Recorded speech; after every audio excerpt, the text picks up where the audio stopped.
guys, good afternoon.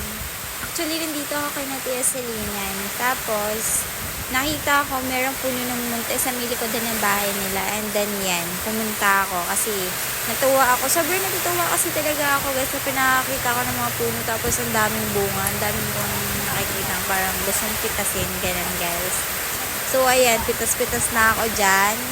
Tapos, yan, syempre may kasama ako nagagamas niyan. Si Tia Celia nagagamas niyan guys. Hindi siya masyadong kita. Pero ako, continue lang ako pamimitas dyan.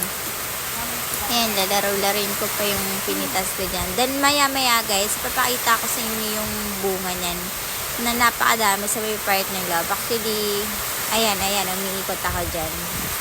Ayan, pumasok ako. Chine-check ako marami pa talagang, kung maraming bunga dun sa may loob. At grabe, sobrang natuwa talaga ako pagpasok ko dun.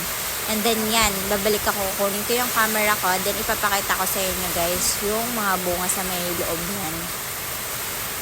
Check lang natin guys. Ayan. Malapit na ako.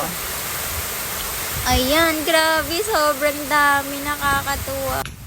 Ayan guys, so tingnan nyo, grabe, nakakatuwa. Just comment guys kung alam nyo kung anong prutas to. Actually, para siyang clue, para siyang lemon. Para siyang dalandan, pero hindi din siya dalandan. Ayan guys. Comment nyo lang kung ano yan.